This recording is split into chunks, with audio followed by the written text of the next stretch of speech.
west till they bury me. I'm one west till they bury me.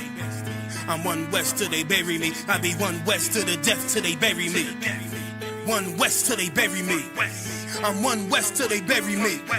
I'm one west till they bury me. I be one west to the death till they bury me. I be one west to the death till they bury me. They ain't scaring me. Rip the soul out of Pharisee. Speaking heresy, it get you fucked up apparently. It's like they daring me. I said chill, they ain't hearing me. They ain't listening. Every bar nitroglycerin. Hit your heart, bring it back to start, make you live again. Get them dividends or we start getting ignorant. I be on that soldier shit. I told you shit phenomenal. Nah, but he abdominal. So what you suckers trying to do? Rhyming comical, guess it's funny until I'm bombing you. Bring apocalypse to them pussy niggas that's popping shit. Team of all-stars, I coach them up like I'm Popovich. Fuck the politics and the lobbyists and apologists. They vagina, so we gon' check them like gynecologists. It's kinda obvious how the situation is ominous. The way I vomit this and regurgitate for the audience. They start applauding this cause the competition is fraudulent. From the era where niggas smoke you up like a parliament. The flow been stupid, shit has gotten retarded since. All the dominance of one west rising to prominent. Cause I be one west to the death till they bury me. I'm one west till they bury me. I be one west to the death till they bury me. I'm one west till they bury me. I be one west to the death till they bury me. I'm one west till they bury me. I be one west to the death till they bury me. I'm one west till they bury me. They want a nigga quiet, mute my maneuvers, but I ride like I got Groupon for Uber. Rhymes hard like they been viewed by Medusa. 9 milli Luger, 17 in the Ruger. Only need a few to sit up in your medulla. Obligata for the regatta, niggas wildin', they win every dollar. They riding by in black Impalas, let the semi holler. A showstopper, been this proper since a teeny bopper. But now I'm doing them off Patron, a premium of vodka. I put extensions on the Glock, modify the chopper. The swore heavy, war ready, and that's worth the mama. No marijuana, say I got the loudest silence on it. When I'm up on it, ain't no rapper do it like I do it. A lot of spitties and writers, but when the heat's on, none of them can get to the fire. Around with me, and I had them niggas spin like a tire. Down the deep, and I'm still dope as a piper. Every bar burn hard like a spoon with a lighter. Fuel to ignite, I'm winning, coming through with the title because UP. I be one west to the death till they bury me. I'm one west till they bury me. I be one west to the death till they bury me. I'm one west till they bury me. I be one west to the death till they bury me. I'm one west till they bury me. I be one west to the death till they bury me. I'm one west till they bury me.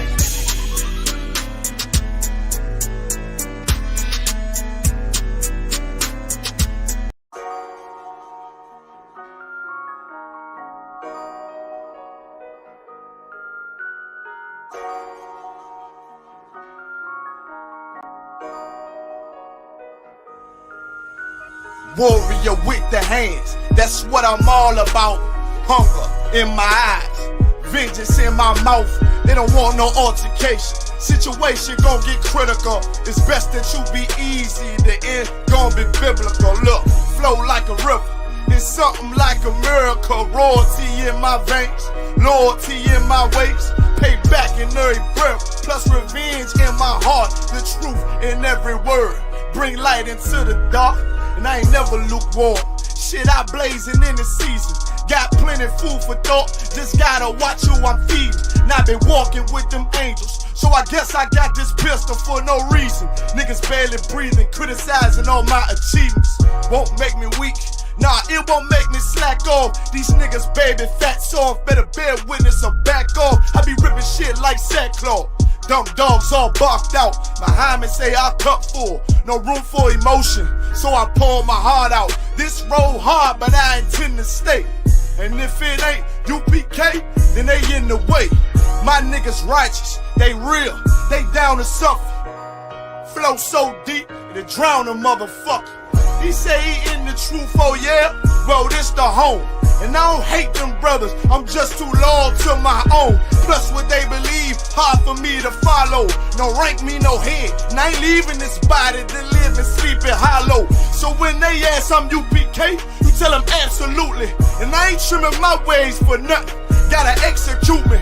Cause I can never die with my tail tucked between my legs. Shit I be thinking, watching my daughters tucked in their bed. They so smart, and Alana, she so beautiful, but they ain't like other babies, and they daddy far from usual. Now I'm missing cause I'm about my father's business. It ain't about this shit I used to do in that 98 Navy, the tan leather seats. See, without wisdom, this world make you weak. I found out that the truth was bitter, the lies are sweet. Tried everything, I guess me and Johanna had to meet. Now I make the blind see, and I make the dead speak, and teach both my little girls the day that they lie with a man, they better bring me bloody bed sheets. Chaos match the time, this Glock match my handpiece, and I ain't trying to take him out, but I will defend this house, or take a check. 144 in that black trench on some hitman shit. She call me 47, praying for Armageddon. Me and my soldiers dressed for the wedding. Fuck the fame, ask why, tell them I'm loyal to the king. Until the righteous reign, loyal to the king. I want that straight lane to break the chain. Loyal to the king, you devils can't have me, bitch. I'm loyal to the king. That's right. Bring that hot flame, you bitch ain't loyal to the king. Until the righteous reign, loyal to the king. I want that straight lane to break the chain. Loyal to the king, you devils can't have me, bitch. I'm loyal to the king. Bring that hot flame, you bitch ain't loyal to the king.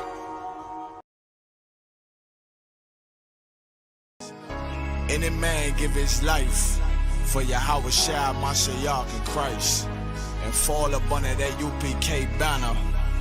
It's my brother and my blood, and I will die and kill for him if necessary. Go to ground, go to ground, go to ground, go to ground, go to ground, go to ground, go to ground, go to ground, go to ground, go to ground. It's all about that warfare, boy. Give ground, give ground, back up, give ground, give ground, back up, give ground, give ground. It's all about that warfare, boy. Take ground, take ground, take ground, take ground, take ground, take ground, take ground, take ground. My soldiers take ground till I'm stand down. Take ground, take ground, take ground, take ground, take ground, take ground, take ground. My soldiers take ground till I'm stand down. Take ground, take ground, take ground. Nah, this ain't no movement, this a takedown. We will not be moved or intimidated. We ain't the type. You got a problem, tell them cross the fucking line. My niggas ain't polite. Soldiers to the left and right. I die for every man body. Before I be a coward, I'd rather be a dead body. This will be my kingdom when the hour pass. You can either get with it or get flipped like an hourglass.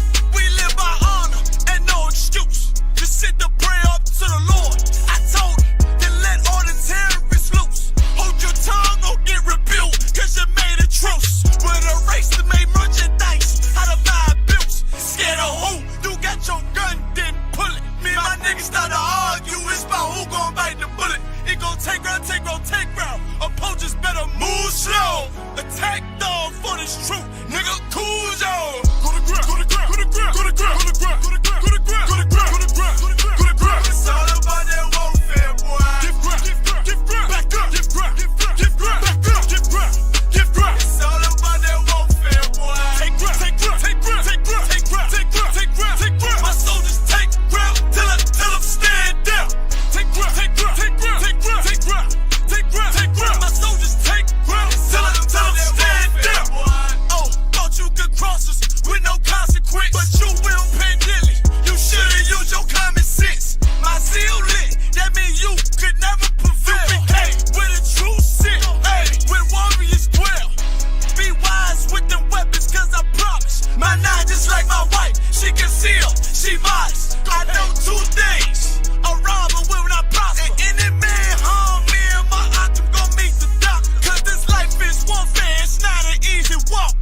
Been watching my people die, so you can miss me with that love talk. My UPK soldiers, any man try to cross your path, make him regret it. What that mean? Fall on his ass. Comparing me to you really ain't no contest. Long live one West. Say what? Long live one West. This for those who thinking we ain't ready for. Tell them back up. I'm about to drop something heavy for. Go to ground, go to ground, go to ground, go to ground, go to ground, go to ground, go to ground, go to ground, go to ground, go to ground. It's all about that warfare, boy. Give ground, give ground, give ground, back up, give ground, give ground, back up, give ground, give ground. It's all about that warfare, boy. Take ground, take ground, take ground, take ground, take ground, take ground, take ground, take ground. My soldiers take ground till I'm stand down. Take ground, take ground, take ground, take ground, take ground, take ground, take ground. My soldiers take ground till I'm stand down.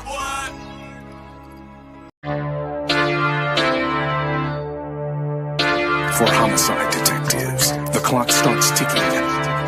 The moment they are called, their chance of solving a murder is cut in half if they don't get a lead within the first 48 hours. my brother safe. I'm putting food on my daughter's plate. You fucking losers, y'all just can't relate. You harm them, you will find me on the verse 48. You will find me on the verse 48. Find me on the verse 48. I do anything to keep my daughter safe.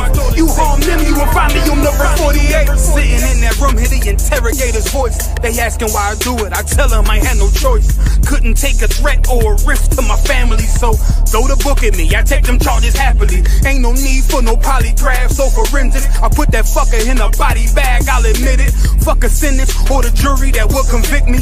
They don't understand, it's my family, they represent me. So for them, I risk my freedom, roll the dice. I ain't got much more for you crackers, go ahead and give me life. You don't know what it's like for the people that you love. They ain't there to give salutes, they ain't there to give you hugs. The same that done pulled me from the dirt and from the mud, it's gone because of who?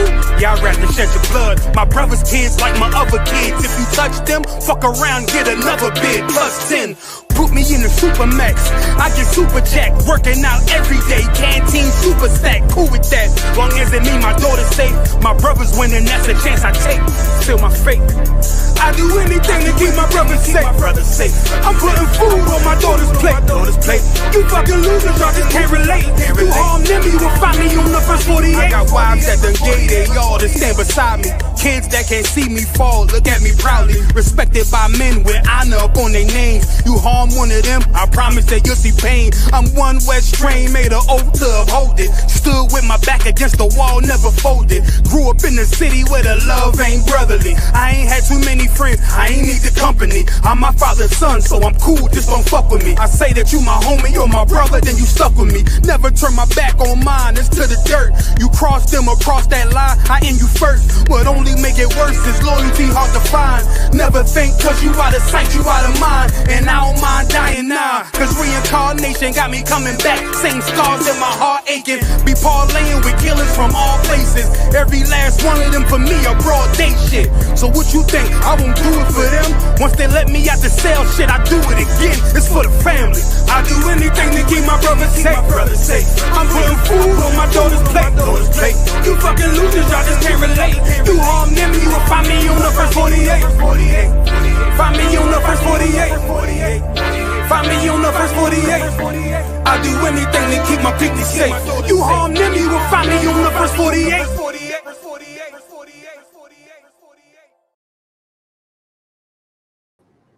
Hey, Shalom Israel. This is the Wednesday night history class. Also remember, check out Commanding Johnny Hannah's radio show. We have classes here Monday. Bear with me. We have classes here Monday through. Hey, for what? Haban. So we have classes here Monday through Friday. We have them in the physical school Monday, Wednesday, Thursday, 7 p.m. till 9. Check out the Johnny's radio show, which is Monday and Wednesday. Also ask you questions. We'll get you questions in the class. But as you know, this is the history class. A Adolphus Shalom, Ira Shalom. So now we're gonna jump right in. We're gonna go into Ireland and the Magdalene laundries. So Ireland had a thing called laundries that the Catholics set up, but we're gonna get into it. Bear with me. So lucky if you could get that for me, Havan. Carnival one concert. The notorious 18th century penal laws denied Catholics in Ireland not only religious freedom, but also the right to a formal education. So as you know, Ireland, the English was horrible to the Irish at one stage. It was horrible to them. They denied them everything. Imagine one of the sultans from, where's he from? One of the sultans sent £10,000 to Ireland, and the Queen of England, Queen Victoria, said, yo, to the sultan, yo, lower how much you're sending to the Irish because you're sending more than me. Sultan had to lower how much he sent, man. I'm sure she sent 2,000. The Sultan had to send 1,000. That's lucky. Go ahead. Also, the rights to a formal education. That's lucky. Go ahead. The rights to a formal education and entry into the legal profession and government. Their right to own and inherit land were also severely curtailed. The result was that the Irish Catholic elite became. Shalom, Lord in Christ. That's lucky. Go ahead, Haban. The result was that the Irish Catholic elite largely became merchants and were educated on the continent. And an increasingly wealthy Catholic mercantile class became more evident by the end of the 18th century. With the outbreak of the French Revolution, a national seminary was established in Maynooth as Catholicism Oh, republicanism. wait, I'm gonna see if I can skip this. Let me skip this one. Slocky, go ahead. Khan, because the foundations of many of the Anglican churches were formerly Roman Catholic in the pre-Reformation era, before the brutal subjugation of the country by Cromwell's army in the 1640s, as the Bishop of Kildare and Layin expressed it in 1820s. So what we're reading right now is a backdrop of Ireland after Cromwell and how they destroyed Ireland and how Ireland tried to pick itself up. Go ahead. Khan, they Catholics are still bound to rebuild and ornament their own former parish church and spire, that they may stand in the midst of them as a record of the right of conquest or triumph of law over equity and the public good. Another contemporary Catholic commentator concurred, it is not right that those who live upon potatoes and sour milk should be called on to build elegant churches for those who fare sumptuously and drink wine every day. The irony appears to be lost on commentator that the Irish were poor also. The Irish poor were called on also, and indeed responded to the consistent fundraising efforts led by the Catholic hierarchy and So now, clergy. so now, so now the backdrop of this is the Irish was broke, so now they was doing fundraisers to get money. So that's the things they was doing. They was doing all these type of fundraisers to get some type of money. But we're gonna skip that for time's sake. Also, I'm trying to think. Hold on. Bear with me. All right, so this is letting you know that certain Catholics entered the ranks in a certain religious order. Hold on. So the Catholic middle class, they entered a certain position. Let me skip that one. I'm trying to see what I really need because all of this is just giving you the rundown of the same thing. Bear with me. This is letting you know about religious orders again. Hold on, bear with me. Yeah, let me get this one. Khan, as a modern democratic and nationalist states came to be established throughout Europe in the 19th century, as European imperialism expanded globally, the Catholic Church hierarchy operated a policy of setting up voluntary organizations run by religious orders. So the Catholic Church set up organizations that was run by religious orders. So over time, they started setting up these religious orders and people to run them, and they started setting up nuns and Catholic priests and so forth. Go ahead. Khan, or lay people with express allegiance to the institution, or in order to assert its power and maintain its relevance within the dominant political structures, the increasing numbers of Victorian Catholic enterprises across the island of Ireland made manifest the new social, cultural, political, and economic success of the Catholics more generally. Irish middle-class women became nuns. So now Irish middle-class women became nuns. So that's where these nuns came from. They came from the Irish middle class. And then the Catholics liked how they carried themselves and how they presented themselves. So the middle class became nuns, whereas the lower class, they wasn't nuns. They was considered sinners. So they set up certain houses to house these women that was sinners, and they had the nuns ruling over them. But really, it was like a whole social status thing. The low class and the middle class would rule over them. So the middle class became nuns. The low class, they became under the nuns, and the nuns used to rule over them and abuse them. But go ahead. Khan became nuns in significant numbers, At the very beginning of the 19th century, there were 120 nuns in Ireland, and So by in the beginning, there's only 120 nuns in Ireland, but over time that increased. So all these nuns started off middle class. Go ahead. By 1901, there were 35 religious orders of about 8,000 nuns So living. so now at first they started off with 100 and something nuns, and then now over time they became 8,000 nuns. Go ahead. Living in 368 convents. This increase occurred at a time when the Irish population went from 6.5 million recorded in the 1841 census to 3.3 million in the 1901. Imagine this: the population is declining in Ireland, and you got these women wanting to be nuns, man. Listen, if the population is declining, you women gotta have some babies, man. The Bible said, "Let the young women marry." How is it the population's declining, and these women are talking about they want to be nuns? No, man. You gotta have some babies, man. You gotta have some babies, man. Imagine the population went from 6.5 something million to 3 million. That's a decrease, man. Why? Because more women became nuns and wanted to join a religious order, and now this right here is part of the doctrine where it says abstaining from marriage and all of those kind of things. Because why women don't want to have babies when have some babies, man. Go ahead. In the 1800s, nuns made up approximately 6% of the Catholic Church ordained workforce. So now nuns made up 6% of the church's workforce. Go ahead. By 1851, they comprised about 38%, and they were They rose up to 38% from 6%. Go ahead. and they were 64% of the Catholic ordinations by the end of the 19th century.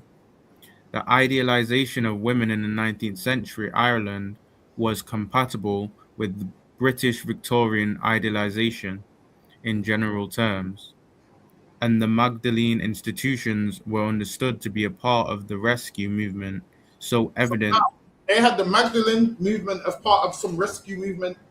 Go ahead. So evident throughout the 19th century British Empire.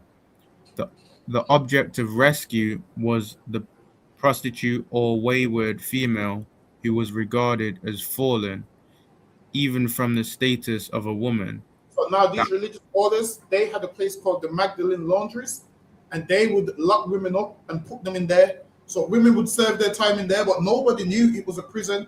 Nobody knew the horrible conditions in there. They just thought, yeah, it's a way where women learn to be women in there. And the nuns was abusive to them in there. The nuns was abusive to these women. Why? Because the nuns was middle class and these women was lower class. And this was authorized by the Catholic Church. Hey, go ahead. The idealized paragon who was without sexual drive or sexual experience apart from a dutiful response. Go ahead. A dutiful response to facilitating her husband's desire. The religious sisters were universally admired for embodying sexual chastity and purity. So they used to admire these nuns for embodying sexual chastity, meaning they ain't having sex and they're modest and whatnot. And then they would look down on the women that weren't like the nuns and look at them like they were scum. So what would they do? Lock the ones up that weren't like this as prisoners. Go ahead. A purity essential to idealized womanhood. And the religious sisters of the Magdalene Institute were further admired for sacrificing their pure lives to the rescue of the impure and trying to elevate the fallen woman. So now they use these nuns to try and rescue and the women that they considered impure, but the way they was trying to rescue them ain't the right way. Now listen, I'm all for a good sister telling another sister don't be a hoe, man. I'm all for a woman with morals telling a sister, look, man, pattern up, man, don't dress like that.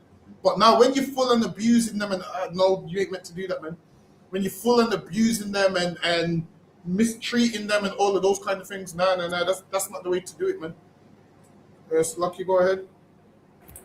Khan of the one Khan, to a respectable standard of womanhood as the 19th century turned into the 20th. An overwhelming majority of the Catholic middle classes supported the IPP, who argued that they were capable of Irish nationalist self-governance or home rule within the British Empire. The sisters in Ireland, Magdalenes, played their part in confining the disreputable women or the daughters of the disreputable women and putting them to penitential hard labor where they could atone for their sins. They locked them in this place and forced them to do hard labor so they could atone for their sins. Now, the way they done it was wrong. Now, of course, sometimes you might misbehave and you might need to make them do work and do work and do work. But the way the nuns done it was brutal, man. They basically locked them up and had them in a prison and barely fed them and starved them and all of those kind of things. Go ahead. Khan from 1895, the IPP lobbied assiduously to ensure that businesses run by religious sisters, such as laundries and needlework enterprises. So now they had them do laundry work. So now these women in these laundry houses would wash the prisoners' clothes, they would sew, they would do all of those kind of things. They would work without a break. While they was working, they weren't allowed to talk. A lot of them was lied to. A lot of them was told, yeah, we got a job for you, and it was locked up there. Go ahead. Khan, such as laundries and needlework enterprises would not be subject to legislative oversight. British House. So now, imagine this. There was laws in Ireland where you couldn't force people to do certain things, and the Catholic Church made sure this forced labor was exempt. They made sure to make out like, tax those people, and those people can't do it, but let these people do it because let this be exempt. So the Catholic Church played in a part of these women suffering. Go ahead. Khan, British House of Commons debates in 1901 and 1907 revealed how the IPP fought for the exemptions from health and safety regulation on behalf of the nuns. The fought for exemptions from health and safety regulation. The leader of the party, John Redmond, sought to exclude Magdalene laundries from the Factory and Workshop Act 1901, explaining that these institutions' mission was to prevent fallen women. So now, they done this to prevent fallen women. Go ahead. Khan. What they said is, yo, these women, basically, they demonize these women. They demonize these women, and then that way, when they're locked up in a place, it don't seem that bad because everyone's going to be like, well, they're fallen women. So yeah, that's why they did. That's why they done it that way. Go ahead. Khan, from continuing with their evil courses, and that the great object. Hold on, Kaban, give me 1 second. Khan.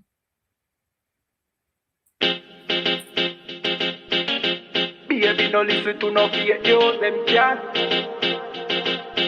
Could do all it out and them never fake news. No, this year just be a bad bitch I get forward from with you. But the one you have feel good girl them. Lazy. She never did a pictures, R-rated. Never did a pictures, half naked. Me never did a piggy R-B things half way, that's why me give her ratings. She never did a pictures, half naked. Never did a pictures, R-rated. Me never did a piggy R-B things half way, that's why me give her ratings. I know every girl a white material. I know every girl forget the juice in my seed bag. I know every girl me trust to cook my food, nor boil my tea, not tea, put the milk in the cereal. Me like a catty when medieval. When we wash for cook for clean and no fuss. When she hear me get a new girl, I know that me mean when me say me fight me demons. Multiple wife legally, no illegal. Yeah, straight, me go crazy. I know every catty can be my first lady. I know every press plus body done pay for plus Tatiana no fit in and no mercy. When me say oh luxury dolly fi nurse baby, a trouble when luxury dolly turn old lady. So big up every girl we don't lazy. Your body big, but I your mommy don't hate it. I rate it. All right, Shalom, we're back. So, Lucky, go ahead, Haban.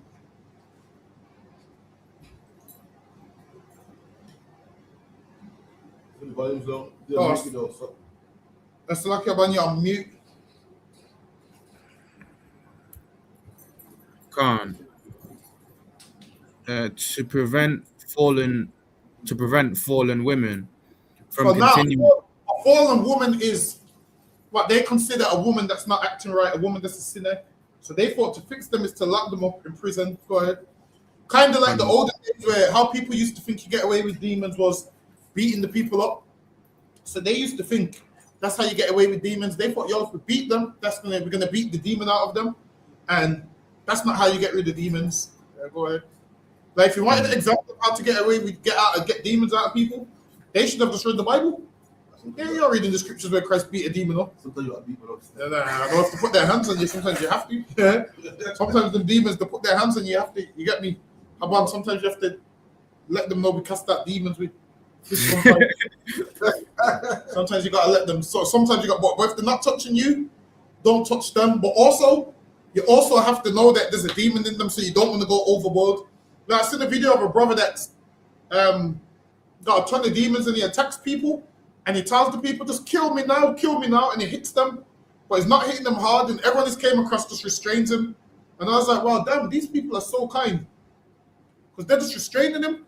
But that's what the demon wants. The demon wants to get the person hurt. Sometimes you have to know, like, you know what, I'm going to avoid this person. So, Lucky, go ahead. Khan from continuing with their evil courses, and that the great object of the religious orders was to keep these girls in those institutions. And now they had religious orders. Yo, we're going to take these girls off the streets and we're going to lock them up. Go ahead.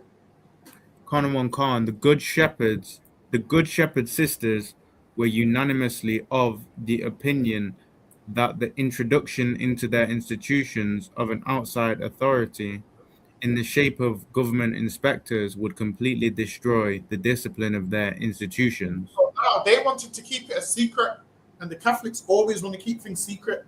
Like in here, we do things in the open, man. Like you see with a lot of those religious groups, someone has to infiltrate them to find out what's going on. Listen, in here, try and infiltrate us all you want.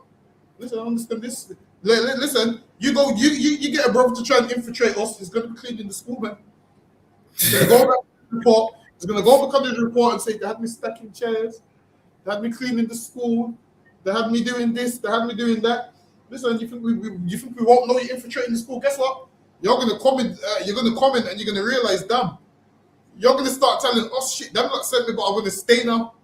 You're going to start saying shit. They sent me to infiltrate, and this is why you have to be righteous in everything that you do, man. Because the information that they want, really, they're not going to get. But from the Catholics, the information that they want, they're going to get. They're going to find that people are being tortured in there, man. They're going to find that in there, people are being tortured in there and all kinds of nonsense. That's Lucky, go ahead. Khan. The Good Shepherd sisters were unanimously of the opinion that the introduction into their institutions of an outside authority in the shape of government inspectors would completely destroy the discipline of their institutions. Redmond maintained.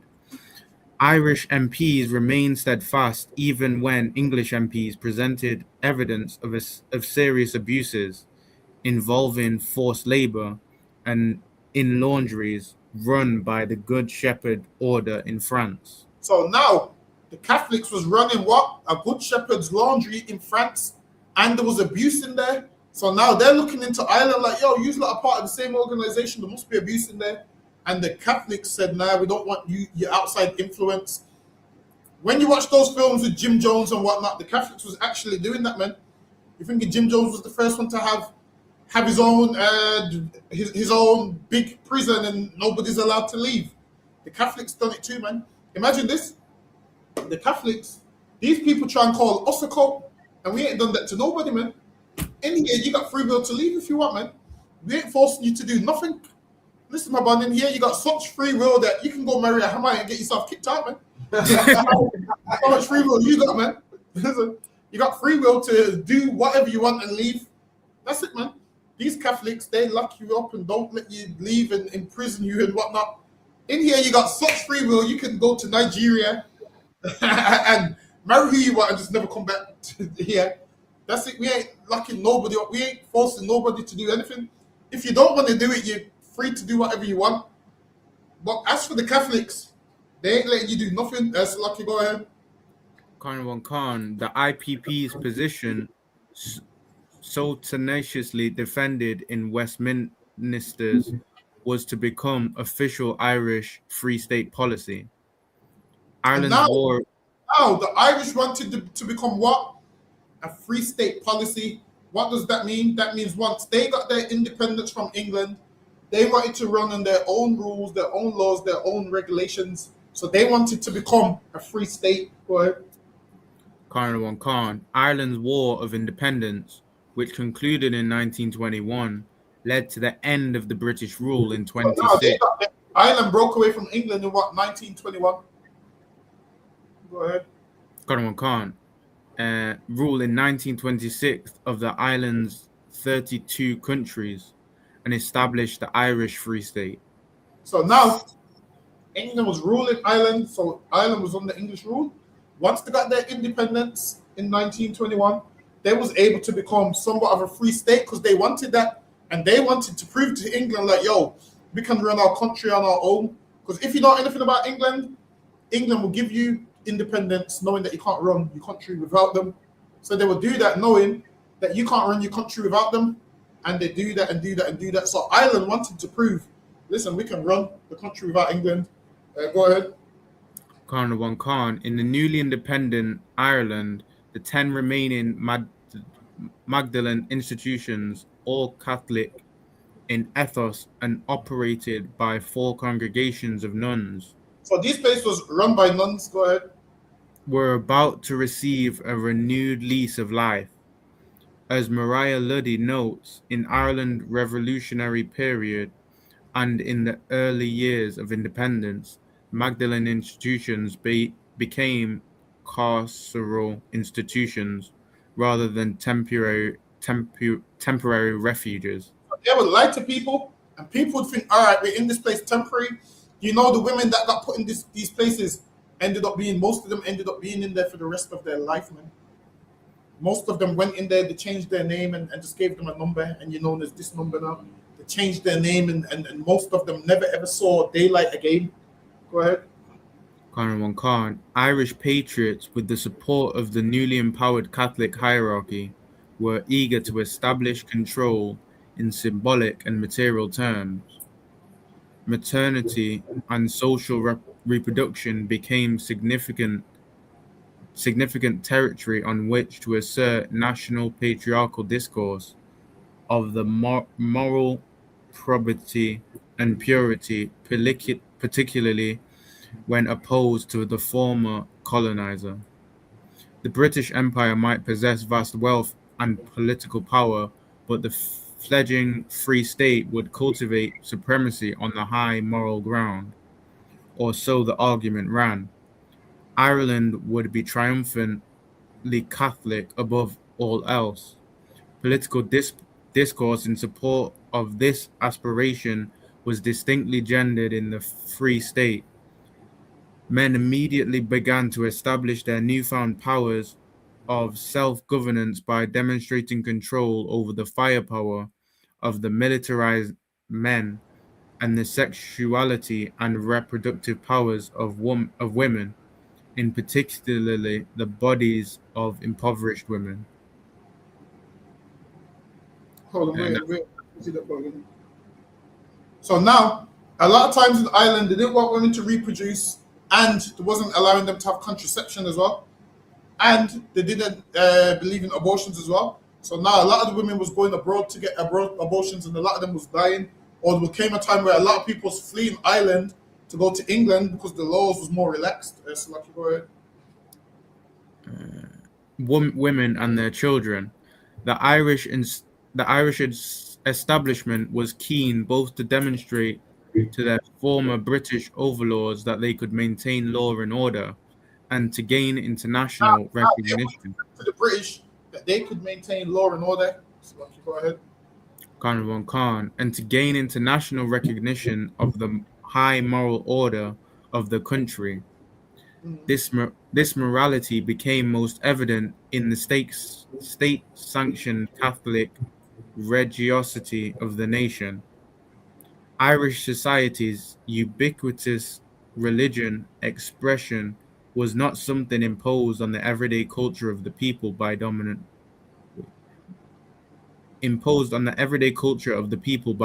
powers. Rather, it was understood by the vast majority of people to be intrinsic to freedom won from colonial oppression. The allegiance of the overwhelming majority of Free State and later Irish Republic citizens to the Catholic Church was deep. The people had a profound and intimate attachment to the moral teachings, metaphysical view, folk and canonical rituals, and consolation provided by a much loved church. Listen, this ain't no much love church. That was horrible in the Catholic Church, lucky boy. Khan, the Irish, the Irish. Hold on, I'm gonna skip this one. Khan. Let me see this one. Bear with me. Bear with me. Let me see if I need this one as well. Skip that one. Yeah, let me hear this one. Khan, as did the Factories Act 1955 subsequent regulations. State records show that only piecemeal inspections of the Magdalene laundries took place from 1957. Now they went tight on their inspections. If they'd done their inspections properly, they would have realized that those women in that place being tortured and all sorts of things. Go ahead. Khan from 1957 onwards. The records also show that the factory inspectors merely ensured that the machines and processes of production met health and safety regulations. They was making sure the place met health and safety regulations, but it definitely didn't. As we go on, you will see, lucky boy. Khan, and none spoke to the incarcerated workforce while they're doing their checks, nobody spoke to the incarcerated women. Nobody spoke to the women that are locked up. Nobody spoke to the women that are being oppressed in there. Nobody spoke to them. No one spoke to them whatsoever. Listen, if you want to know how people are feeling, you have to speak to the lonely people, man. You got to speak to the people that are low. That's what you have to do. You have to speak to the people that are so low. And if they tell you to be treated good, then you know the organization's good. You can't speak to the heads of the Catholic Church because they're abusing the people under them, and you speaking to them, they're going to tell you everything's fine. That's lucky. Go ahead. Khan, or inquired into their living conditions, or lack of wages. Nobody inquired into their living conditions. Go ahead. Khan, or lack of wages and social security payments. And they had a lack of wages, meaning they was working for free. Now it's illegal to make a man work for free. At this time it was, but what happened? The Catholic Church and the nuns had these women working for free, withholding the payments, withholding all of those things. Go ahead. Khan, archives show that the state officials were involved in directing the escorting girls and women to the covenants, in particular court probation officers. But there is not one instance recorded of state officials ensuring their release at the end of the appointed sentences.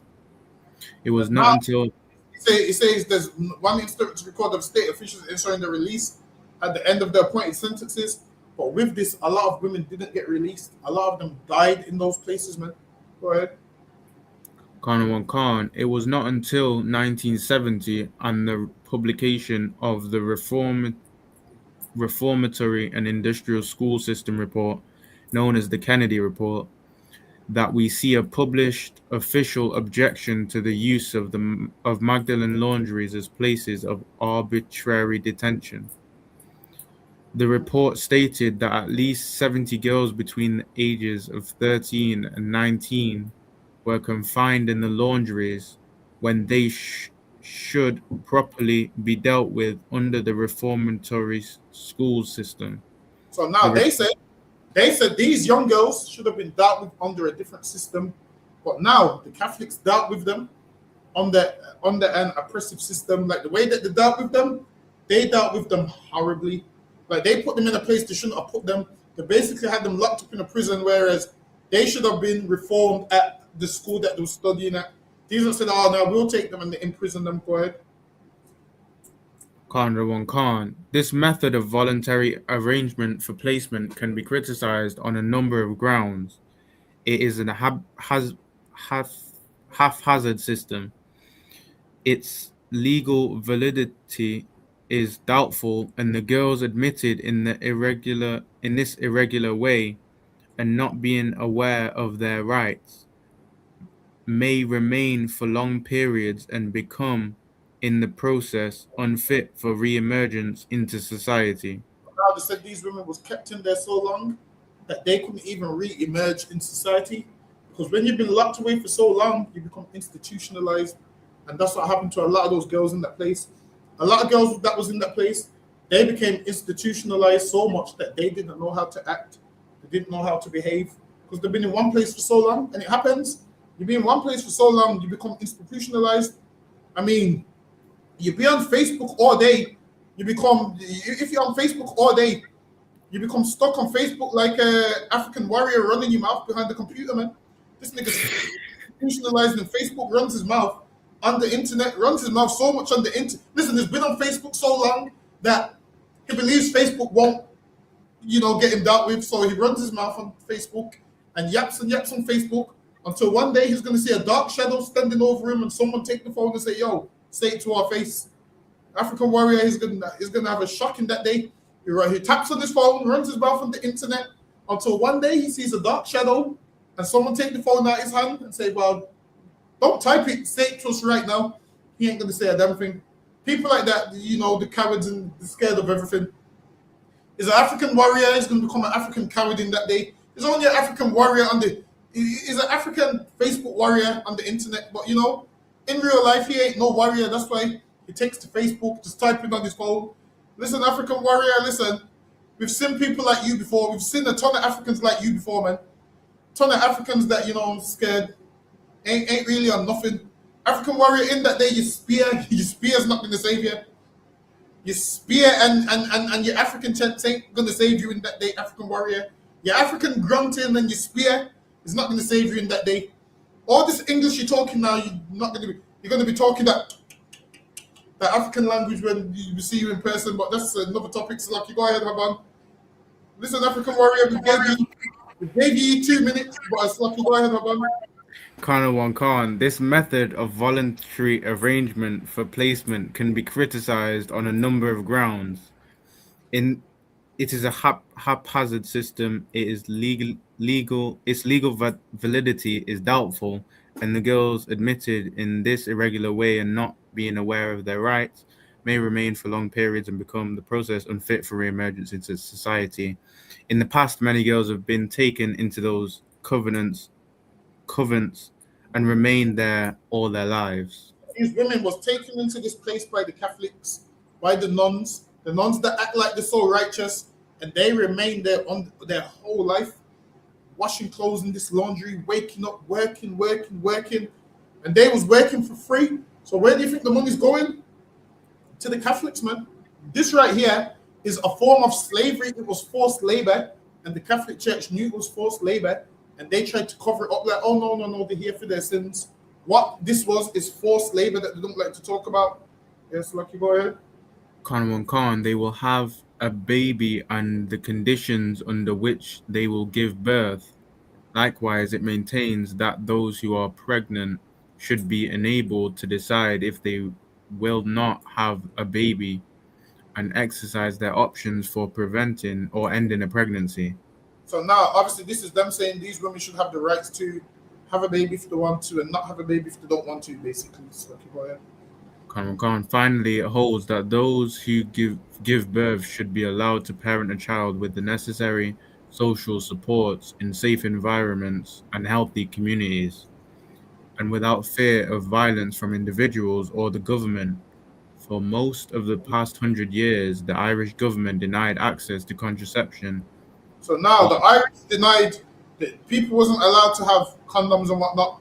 The Irish allowed people to have the Catholics denied people, and the Irish denied people of using contraception. So I don't get it. They moan about pregnancies, but then wouldn't allow the people to have contraception. You can't have it both ways. You either give them contraception or they're gonna have babies. It's just how life works. So Lucky, go ahead. Khan, while Irish marriage rates were the lowest in 20th century Europe, family sizes were far the biggest, with poorer women having less access to information and support on how to limit family sizes. So now this is poorer women didn't know how to limit family size, whereas obviously like the rich know how to do it, the middle class. But the poor, they didn't know. The poor didn't know how to do none of this. Go ahead. Khan, abortion was legally prohibited until 2018, forcing Irish girls and women to go abroad in secrecy and at great expense. Women would get pregnant and then would travel abroad and have a botched abortion. So if you watch any of these old programs, there used to be people that used to like just put things in their vagina and try to kill the baby that way. And then a lot of them would end up dying because of a botched abortion. So a ton of people, because they thought they couldn't afford kids, would have a botched abortion. And then obviously they would also end up dying. Not just the child would die, they would also end up dying in the process. Go ahead. Khan, in secrecy, at great expense and personal anguish, to seek terminations. Limitations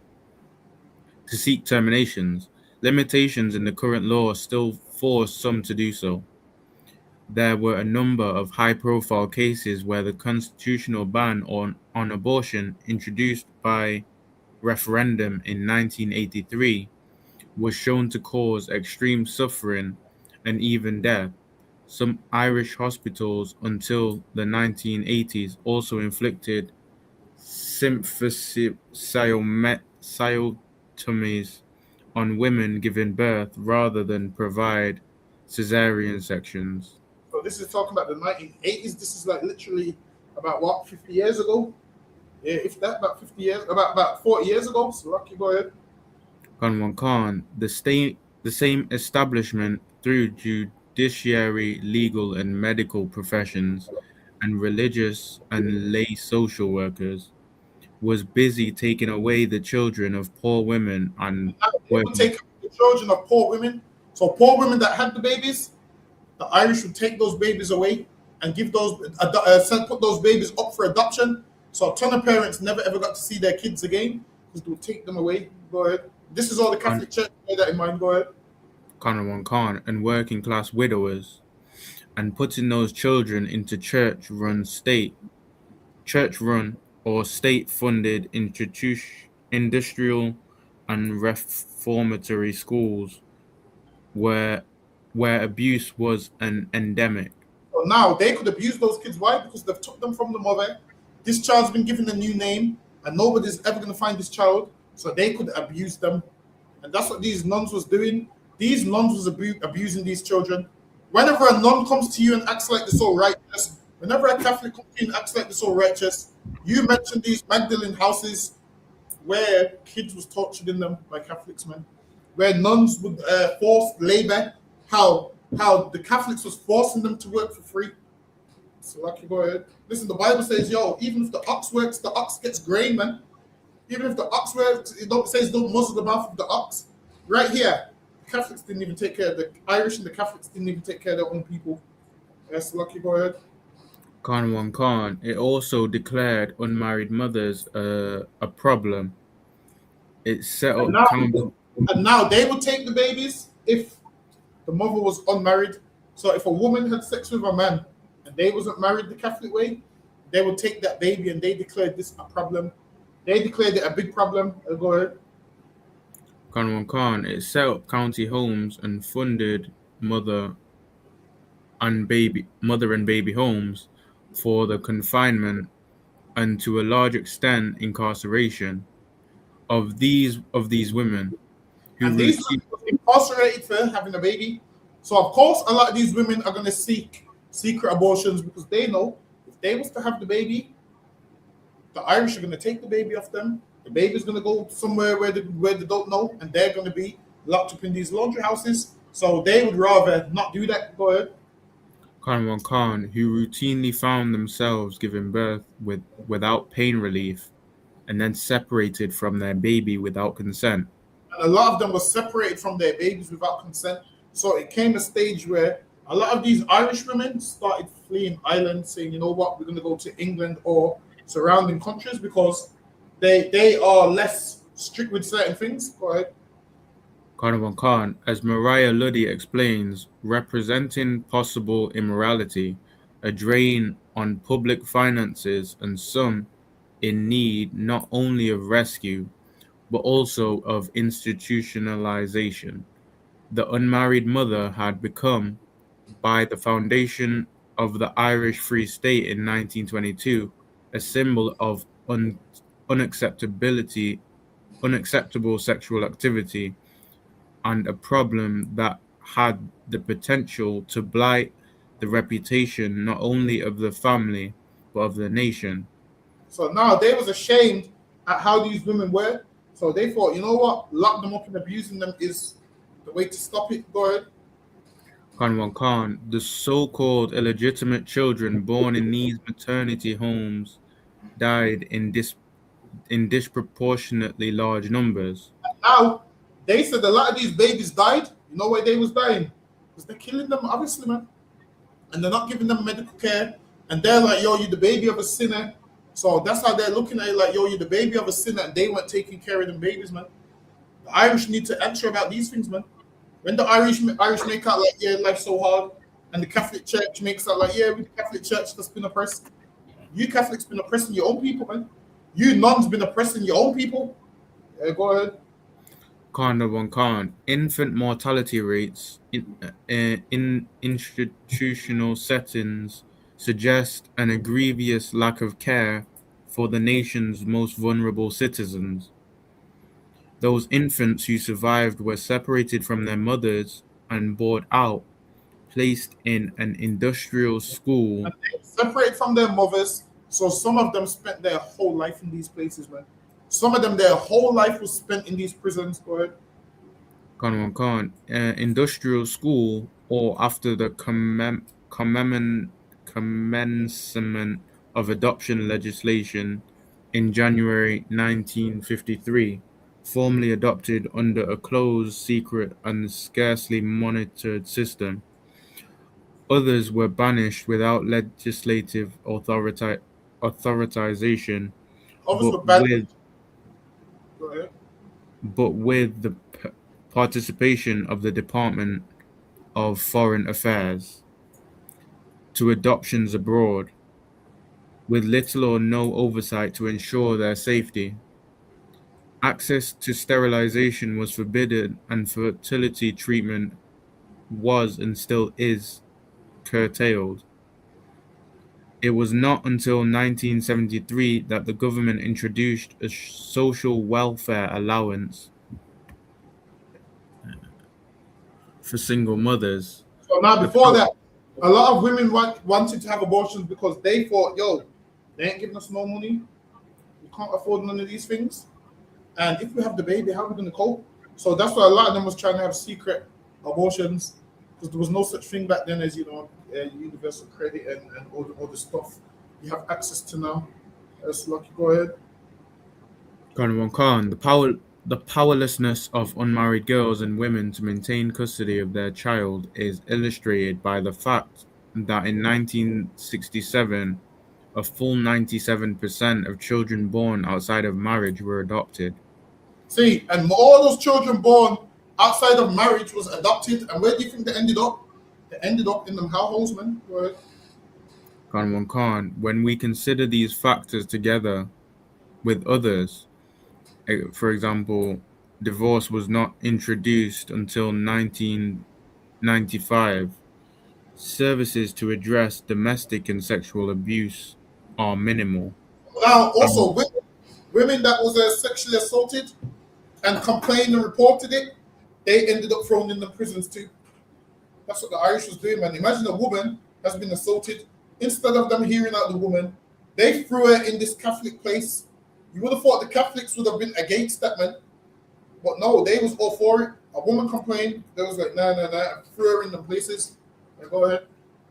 Khan, and sex education is still not taught in a systematic way. In schools, then we begin to apprehend the contours of reproductive oppression in the post-independence Ireland up to the present day. Its effects are manifest in the individuals directly impacted, in their families, and in multi-generational reverberations of trauma and loss.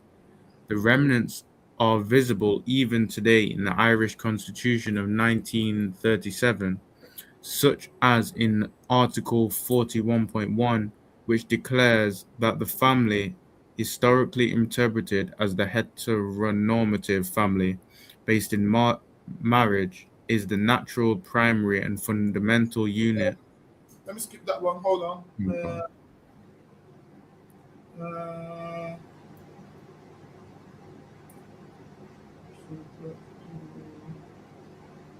Yeah, let me get this one.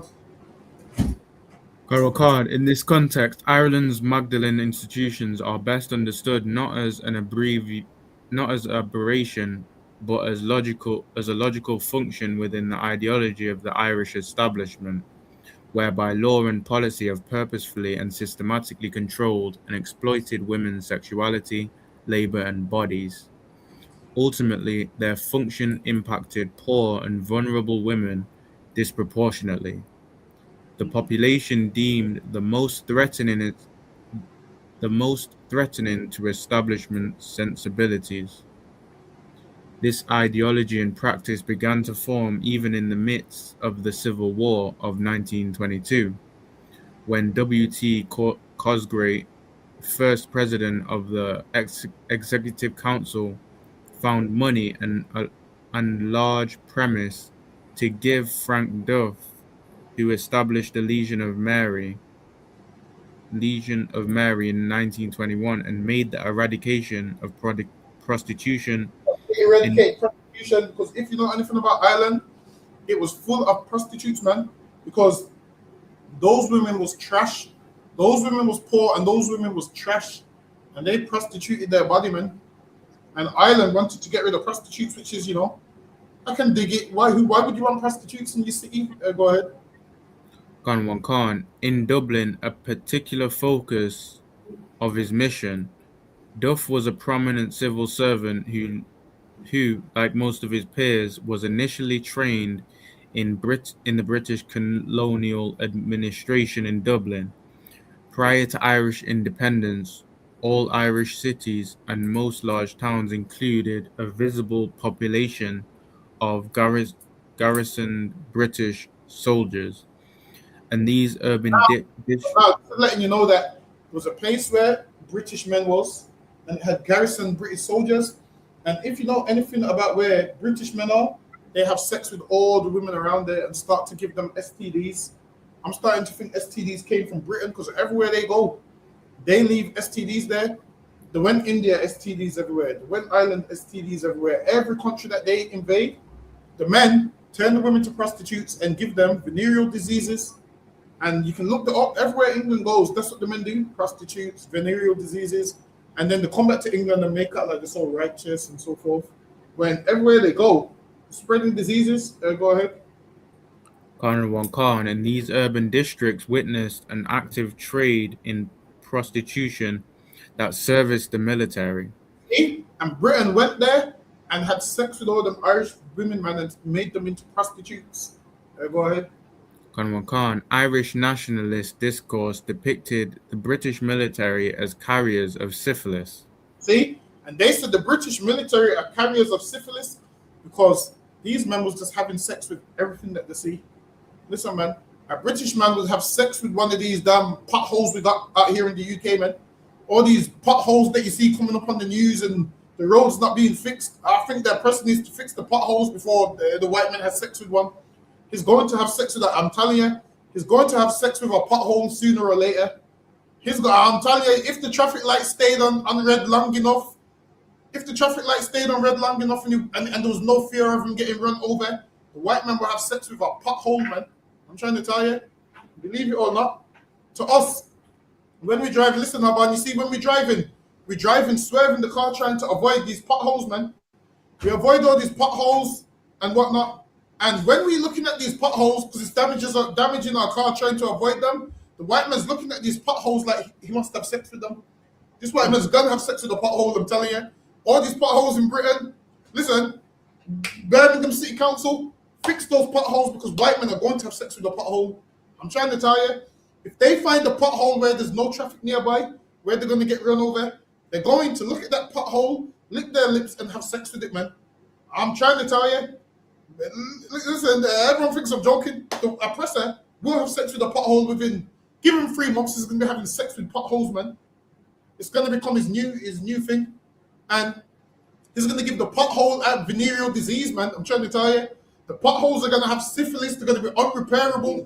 I'm trying to tell you, this devil has sex with whatever he can, wherever there's a hole, he's going to have sex with it, man. I'm trying to tell you. So, Lucky, go ahead, my man. Khan Khan. Joyce's Ulysses illustrates this hackneyed denunciation when the fulminating Irish nationalist citizen in the Cyclops chapter denounces British colonial rule and civilizations as nothing more than civilization. See? And they listen, imagine this. They, instead of them calling it a civilization, they called it a civilization because the British man was spreading syphilis everywhere, spreading it all over India, spreading it all over Ireland. And they were spreading syphilis from the time of the Greeks, man. A ton of them died from syphilis. Go ahead. Khan. Irish feminists specifically sought to counter the misery that the venereal infection caused to women and their children. See? And they was giving these venereal infections to women and the children that was born of them. Slucky, go ahead. Oh, Slucky. I think I can change it. I can. Irish Citizen Army medical officer Dr. Kathleen Lynn and her feminist colleagues founded by St. Alton's Hospital in the 1919 in an effort to combat the suffering of poor children. So they wanted to combat the suffering of these poor children. Slucky, go ahead. Many of whom were suffering from congenital syphilis. And many of these children were suffering from syphilis. Why? Because the British military had a garrison in Ireland and they was having sex with all them Irish prostitutes and spreading syphilis, man. Go ahead. Dublin's child mortality rates were the worst in Europe, and the city had the worst housing in the UK. They said Ireland had the... So now, this is why Irish people are always crying about how hard their life is. And the thing is this, they tell us how hard their life is when really they're supposed to tell the British who made their life hard. Imagine we talking about how hard our life is, and they say, yeah, but we went through the potato famine, but we went through this. You did go through it, but you're complaining to the wrong people. Like, don't complain to me about what the British went you through. Imagine I'm complaining about what all of you do. Because understand, when you Irish came to the Caribbean, you became the white working class. We were slaves. You was considered working class. So they, instead of them white British doing the work, they put a lot of you Irish over the work. So you were still better than us in the Caribbean. So you can't come crying to me about, oh, well, we've gone through this famine and that famine. The potato famine. And again, it's rough, but we've gone through a lot worse. Lucky, go ahead. However, Lynn's enlightened approach was swiftly sidelined with the establishment of the Irish Free State. In the decades following independence, the prostitute was a reminder to the new Ireland of the evils popularly associated with British military rule. Now they linked prostitution with the British rule because the disease that it left in Ireland, or that disease that was left in Ireland. So they linked prostitution with British rule. And what you're starting to see is everywhere British people go, there's problems, man. Everywhere British people go, there's prostitution, there's diseases. And it shows you that they seem to be the common denominator on the earth, where everywhere they go, there's problems. Everywhere they go, there seems to be problems. Go ahead. Conwan Khan, Dublin's prostitutes could be seen visibly operating in areas of the city such as the Phoenix Park, the docks around St. Stephen Green, most famously in the Monto district, Europe's largest red light district. Now, what you'll find is everywhere that a person goes, there seems to be prostitutes everywhere. So now there's a red light district in Ireland, red light district in India. Everywhere they go, they set up these red light districts. Now, listen, there's a whole page on Instagram now where there's a woman that just walks past windows in walks past red light district windows in different countries. And now sex sells now because people are paying for sex. Whereas, imagine this, you're paying for sex. How low do you have to be as a man that you can't get sex for free, man? That you have to pay for it. You come in here, we'll teach you how to have sex for free, man. Where you don't have to pay your money, where you don't have to sleep with some whore that's going to give you a venereal disease, all of those kind of things. Come in here and do that, man. Learn how to get women the proper way. It's like, you go ahead. Conwan Khan, an area less than 1 square mile just to the east of the city's main thoroughfare of Sackville Street, known as O.C. Conway Street. Let me skip that one. Go ahead. Conwan. Hold on, let me see if I need this one. System payment to do. Hold on.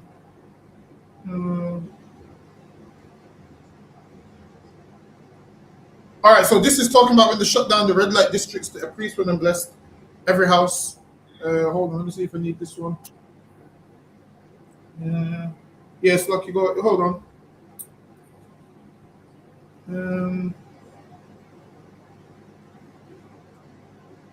Bear with me. Yeah, go ahead. Let me get this one.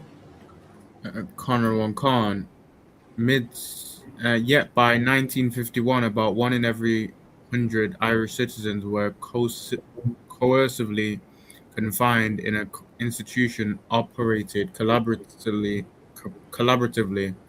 by the church or state established. Wow, they said people was coerced into these places by the church, and the Catholics did this, man. Don't let the Catholics make out like they're not an evil cult, man, because they coerced women into jail. Go ahead. Conwan Khan, including psychiatric hospitals, industrial and reformatory schools, resident schools for disabled children. They would put these places that had no issues. They would put women in certain places that didn't even have issues, and over time, you've been in there that long, you believe you got an issue, man. Go ahead. Conwan Khan, mother and baby homes, county homes, and Magdalene institutions. Scholars refer to this coercive confinement as Ireland architecture of containment, and we can see that its policing had a gender, class, ethnic, and disability focus that upheld the patriarchal, married, middle class, white, settled, and able-bodied norms. The architecture of containment concentrated on the surveillance and monitoring of all girls and women, and were considered necessary. They started surveillance women, just randomly started surveillance and everything and everybody. Go ahead. Conwan Khan, the incarceration of poorer women and their children, but it is also contained travelers, so-called illegitimate children designated as mixed race, and children and adults with disabilities. Listen, man, if you was mixed race back then, you was pretty much done, man. I'm trying to tell you, if you was mixed race, you was pretty much done. So, you go ahead. Conwan Khan, legacy issues stemming from this system of surveillance, punishment, and incarceration are still manifest in 21st century Ireland. One prime example of being that adopted people are denied their rights to their birth certificate and other personal data from their adoption files. And other examples being the continuing institutionalization with capitation payments from the state to private commercial enterprises providing institutional care of older people, of people with disabilities, homeless families, and people seeking asylum. Hold on, let me get the next one. Let me see if this is the one I want. Bear with me.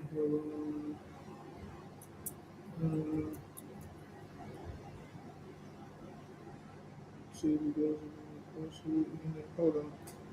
All right, let me get this one. Khan. Let me see if I need this one.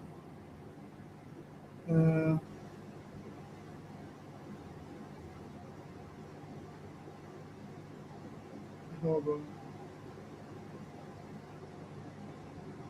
All right, let me read it from Second paragraph. yeah, from the second paragraph, like probably after 1922. Khan. After 1922, the 10 Magdalene institutions cannot be understood as rehabilitative. They were not residences.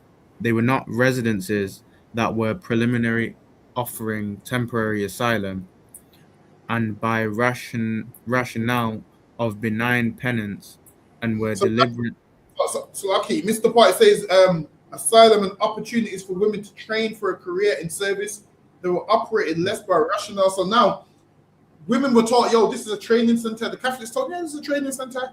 Lo and behold, they was entering a prison where they could never come out of. Go ahead. Khan, by rationale of benign penance, and were deliberately punitive, and as the century progressed, they became increasingly carceral.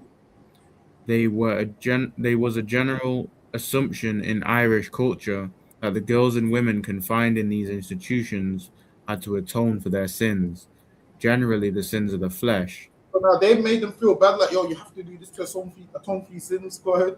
Khan, that they were adjudged to have committed or be at risk of committing. Imagine, so now some of them was in there and they ain't even committed no sins yet. Go ahead.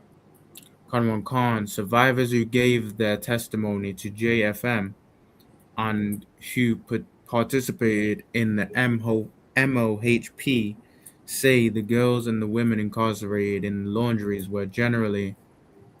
So now a lot of them was generally young that was incarcerated in these places. Go ahead. Khan, generally young and motherless. So now if you was motherless, they would throw you in prison. Imagine that. The Bible says, take care of the fatherless, man. The Bible says, take care of the fatherless, take care of the children with no parents. The Catholics clearly don't follow the Bible, because what would they do? Throw you into a place to force labor. They'll be like, all right, you got no mother, we're going to force labor on you. You don't say forced labor, and you don't say that in the Bible, man. It says, take care of the fatherless, man. Imagine that a daughter with no father. You're meant to step in like your father. Why? Because why? A father is a protector. Now, if a woman's got no father, she's going to go off the rails, man. So that's what the Bible says. Be like a father to the fatherless. Because a woman without no father is going to go off the rails, man. She's going to go off the rails. So, Lucky, go ahead. Listen, a woman without no father is going to go off the rails and is going to go to Nigeria to have sex with an African man. That's what happens when... It's lucky I'm sending shots today. Listen, nobody don't want to go up against me in battle. Listen, the shots that I be firing, man. Listen, I got smoked today, so lucky, go ahead, man. Khan, and in a relatively small number of cases, they may have given birth outside wedlock. And now, they was locked up in these places because they was given birth to outside of wedlock. You know, it's crazy. All of us would have been in this prison, man. That's right. Because none of our parents are married. According to what they say wedlock is, all of us was born out of wedlock, man. None of us was born to Al Green, let's stay together, man. None of us was born to that song. We was all born out of wedlock, man. Listen, we was born in a way where our father just with our mom, quick, boom, boom, boom. His turn the other way, we born 9 months later. None of them wanted us. We was born out of wedlock, man. That's how we was born. We weren't born in a nice way to Al Green and to a Marvin Gaye song and the mood in the room being low. And the light, we wasn't planned on none of that, man. Our fathers got the mind of the same. Listen, same way our first baby moms got pregnant is the same way our parents had us. No planning, just boom, boom, boom, boom, boom. The baby's here, man. That's it. In the world, have to fend for them. That's how a lot of us was born. So listen, a ton of us was born out of wedlock. Them Catholics would throw us all in the prisons if we lived in Ireland. So lucky, go ahead. Khan. Other women were intellectually disabled. Some had committed minor crimes. Many And were now raped. they're thrown in them prisons, and some of them had committed minor crimes. And listen, like I said, we all born out of wedlock, man. Our parents couldn't even stand each other. So lucky, go ahead. Khan. Many were raised as children in industrial schools and transferred on capitation grants. Grant payments ended. Wait. And now, many were raised in industrial schools and they were transferred on license to the laundries as soon as they became 16. Once they became 16, they was forced into labor by the Catholic Church. Go ahead. Khan. Typically, upon reaching their 16th birthday, when the state capitation grant payments ended, and sometimes at a younger age as punishment. Go ahead. Most strikingly, girls who were committed to Magdalene institutions were regularly victims of incest. Imagine this, the Catholic Church is full of garbage. Imagine these girls was victims of incest, meaning a lot of them was raped by their fathers, and once they complained, the Catholics threw them in prison, man. Nobody can't tell me I should be a Catholic, man. The Catholics, that's disgusting. How are you throwing the victim in prison? And you're meant to be a religious organization that stands for God. How dare you Catholics not listen to a woman? I thought a woman was like Mary. I thought you loved Mary so much, man. You Catholics meant to love Mary and look at a woman in the shape of Mary and she's like Mary and worship her. Not here. They was throwing these young girls in prison, man. But victims of incest, sexual assault, and that word. In the words of one saver who found herself incarcerated in a Magdalene after she complained to the guarde that her father was sexually assaulting her, she was told by the nuns. So now imagine this young girl was getting sexually assaulted by her father, and she complained to the Catholics, and this is what she was told by the nuns. These religious nuns, this is what she was told by the nuns. Go ahead. Khan, it was my fault. I was in there because I made behavioral suggestions to. Imagine that. How do you tell a victim of rape it's their fault and they made behavioral suggestions? The nuns that are meant to protect these young girls, like they claim, they blame this girl for her father sexually assaulting her, saying, oh, well, it was your fault. You made behavioral suggestions. So, lucky, go ahead. Khan, towards my father. They tried to say she made sexual suggestions towards her own father, and these Catholic nuns took her and threw her in this Catholic prison, this hellhole, which they called the laundry houses. Go ahead. Khan, I don't know how many times I went up to the police after Mum died and told them what was going on, and they still ignored it. Listen, man, the police ignored it. I feel like all of England and UK need new policemen that's going to actually do their job. Imagine this girl came out and spoke about how she was sexually assaulted by her father, and somehow it was her fault. Somehow they decided to blame her. Go ahead. Khan. And ignored it, and he got away with it. See? And her father got away with raping her, and they threw her in prison. Go ahead. Khan. Yet I'm the one who's punished for telling the truth. But now, this should let you know, in the Catholic religion, a ton of things goes on in that religion, and nobody can report it. You know why? Because if you report it, you risk going to jail. So a ton of women will get sexually assaulted and not say nothing because obviously they don't want to go to jail. So they will let a lot of things slide, and they're bringing out reports of what was going on, and the Catholics are refusing to release certain files and documents that they knew was going on for years. Right? Khan, and yet nobody heard me. Nobody listened. I was just a child. Why weren't we heard? See, and she's saying, I was just a child. Why weren't we heard? Imagine this. Listen, We don't have nothing to do with devils, and even we would give better justice than that, man. They would get justice from that. If your father's doing that, he's going to be punished, man. Imagine this. They're in their Ireland amongst the Catholics, and the girls are getting punished for complaining about their fathers and sexually assaulting them. As a father, you're meant to look after your child, man. Why would you even look at your own child like that? Which lets you know this world needs new leaders and new That's rulers, right. man. This world needs new leaders and new rulers. Where these things, you'll be punished severely for it, man. That's lucky. Go ahead. And now this is still her giving evidence of what happened to her. Go ahead.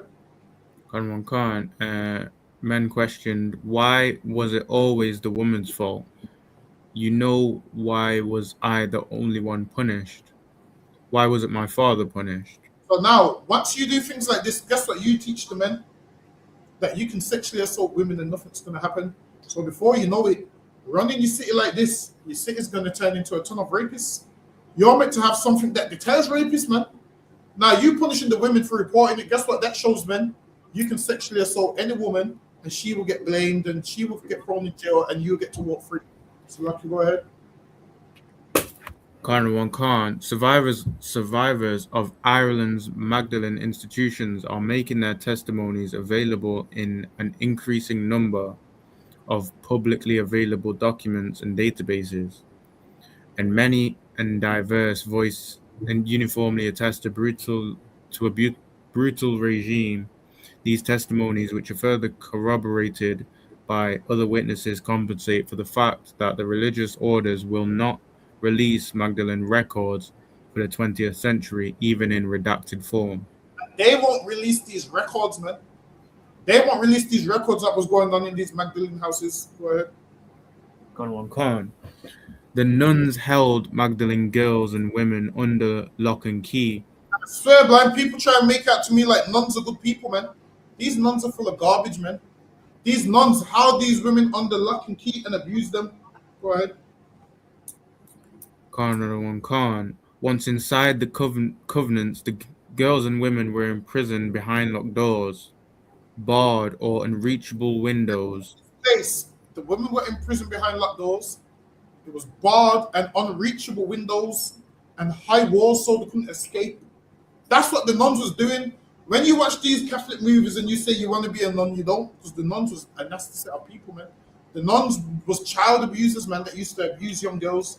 Don't let these nuns fool you and act like, yeah, the Mother Mary. These nuns was abusing these young girls in this place, in this prison. Go ahead. Khan, oftentimes with barbed wire spikes or broken glass cemented at the apex. They had all these things so these women couldn't escape. They had all these things so these women couldn't escape from these prisons. The nuns would beat women up, man. They would beat those women and abuse those women. That's what the nuns were doing. Go ahead. Khan, the gates to the street were locked. Internal doors were also locked, including the doors to the dormitories at nighttime.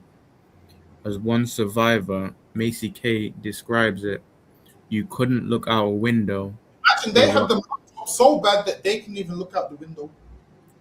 You nuns got a lot to answer for, man. You nuns, just because these nuns, they're imprisoning people, man. They falsely imprison people. Don't let these nuns make out to you those good people. Go ahead. Khan, they were high, but the windows where I was in the room with a calendar in the ironing room, there was 6-inch thick glass. You could This see. right here is jail, man. Go ahead. Khan, you could see shadows, but you could not see out. You didn't know anything about what went on outside. Exactly. So you're thinking Jim Jones is the only one that locks people in islands and whatnot. The nuns was doing it too. The nuns had thick glass so you couldn't see what outside looked like. You didn't know nothing how outside looked. Why? Because the nuns made sure all the gates was locked. You didn't know nothing about the outside world. You just lived there your whole life without a care in the world. Well, obviously, without knowing what's on the other side of this prison. You just lived there your whole life, not knowing what is on the other side of this prison. You're just in there. So, Lucky, go ahead. Khan, you weren't even allowed to stand and look out. See, and you weren't, the nuns were so strict that you weren't even allowed to look out the window. Go ahead. Khan, if you'd see a gate open or a door, it would be immediately closed. And It now was like They locked down the prison like, yo, one door, but they open the door and they close it straight away, so you can't even escape. Go ahead. Kanwan Khan, it was like, you were wiped out of the area of the world. You couldn't see out the windows, and in the dormitories, they were too high to look outside as well. But they had the window so high that you couldn't look outside. They kept you away from the outside world, imprisoned you, man. These nuns, go ahead. Kanwan Khan, the women were given little information as to when or even whether they would be released. And they would ask if they going to be released, because they was told, yo, yeah, when you get older, we're going to release you. And they was given a lot of information. A lot of them wasn't released. A lot of them was buried there in shallow graves, man. One day you would be with your friend, and then apparently the next day you wouldn't see your friend no more. And no one told you what happened to them. You don't know if they got sent to another laundry house, or you don't know if they was dead. That's how bad it was. Go ahead. Kanwan Khan, they experienced the institutions as prisons. The sisters cut the hair short of girls and women brought into their institutions. The nuns cut these girls' hairs, man. They had them in prison. Go ahead. As one survivor remembers, I saw scissors in her hand. These are the survivors telling the story, because why? The Catholics ain't releasing the records. Go ahead. Kanwan Khan, I saw scissors in her hand. They forced me on my knees and she cut my hair. She left me with nothing, only bits sticking out here and there in my head. And that is abuse, man. That is abuse. Whenever you people lie about the UPK and say they abuse women, we ain't cut none of your hairs, man. That's right. We ain't cut none of your hairs. Never, ever, ever. In here, you get fed and taken care of, man. You get fed and taken care of, and you're safe, and you get protection. In them places, they're in prison. They can't look out the window. They're getting their hair cut. Listen, the Catholic Church is one of the worstest places in the world. Go ahead. I need to sit down with a Catholic and ask them about these things, man. I need to ask them about these things. Go ahead. Kanwan Khan, and it was then I think that my whole attitude toward nuns changed. See, before everyone loved nuns, thinking nuns was good people, and now they're realizing, like, if you've ever watched there's horror movies of, have you ever watched these horror movies of nuns? And people always say it's disrespectful that you're dressing up as a nun. It's disrespectful that you got nuns in horror movies. It's true. These nuns are a horror movie in real life. The nuns, this is a horror movie that they're in prison and they can't get out. These nuns is actually evil. So, Lucky, go ahead. Kanwan Khan, it was the first time in my life that I learned to hate somebody. See, and this was the first time in her life that she learned to hate somebody, and she was around them nuns, and she hated them nuns because of what they did. So whenever you think, yeah, you're gonna be using the term, oh, I'm gonna be a nun, no. You think a nun just don't have sex? Nah, a nun is abusive, man. A nun is abusive because she's not having no sex, man.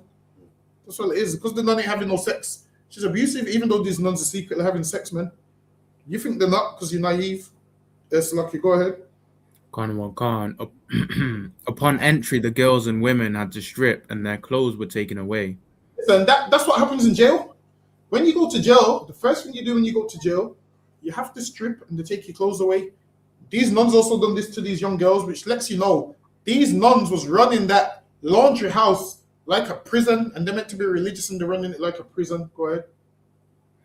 Kanwan Khan, and replaced with drab work uniforms. The sisters gave them a religious name and sometimes also stripped them of their name, stripped them and gave them a religious name and gave them a number, like the cattle. Go ahead. Kanwan Khan, this was a name and number by which they were identified. So now they're like, number 5, come here. Number 7, come here. The scripture of your name. Why? Because they want you to forget who you are, man. Well, they wanted them to forget who they was. They wanted them to forget that, yo, you had a life outside of here. They wanted to take them and make them just work in these laundry houses and be abused forever. Go ahead. Kanwan Khan, identified in the institution, as the nuns sought to erase their former identity and insist on treating the Magdalene as penitents, regardless of the reason they found themselves in the institution. Survivor Kate O'Sullivan says of her experience at Sunday's well, if they opened the window, it wouldn't be too bad. They wouldn't open the window. No, you're here for your sins. They wouldn't even cold. So for the nuns like, nah, we ain't opening the window. You're here for your sins. They wouldn't even open the window. They said, we're here for your sins. So, like, you go ahead. Khan Khan, a survivor who was incarcerated in a High Park, describes it as it thus: "You weren't in there for sympathy. You were in there to be punished." These nonsense. You ain't in here for sympathy. You're in here to be punished. A lot of these girls came in there from birth and done nothing wrong, and they was just punished. A lot of them was in there because their parents had them out of wedlock, so they just punished them. Imagine as a child you suffering for what they blaming your parents for. So, Lucky, go ahead. Khan, and that's basically what it was about. You did wrong, and you've heard of people. So now, say, with that, we up on the time, but yeah, so they had them locked in there, but you know what, we'll get into it next week, more testimonies and so forth. We'll get into it next week. Clap it up, we up on the time. Also, we got the feast day, Monday and Tuesday. Feast of Purim, Monday and Tuesday, coming down. We're going to have a ball. Sister's got some excellent food. I'm already hungry thinking about it. Listen, we're going to have a whale of a time, man. Understand this, man. Ain't no nuns abusing no girls in here, That's man. right. Ain't no nuns abusing no girls in here. You're going to come in here. You're going to have an excellent time. You're going to have an excellent time. There's no high walls to where you get locked in and you can't see out of it. There's no prison, no none of that. Listen, we ain't Catholics in here, man. In here, we love our brothers and our sisters, and you get treated excellent. Slakia, Haban, you can call it. Khan, man of Israel, I'm Madiam Shabbat. I'm Madiam. Barak. Yahweh Hashem Yahushua Yahweh Hashem Yahushua Kafam. Yajimatal. Saw, which means to turn. Man of Israel, I'm Madiam Shabbat. I'm Madiam. Barak. Yahweh Shema. Yajimatal. Dismiss. How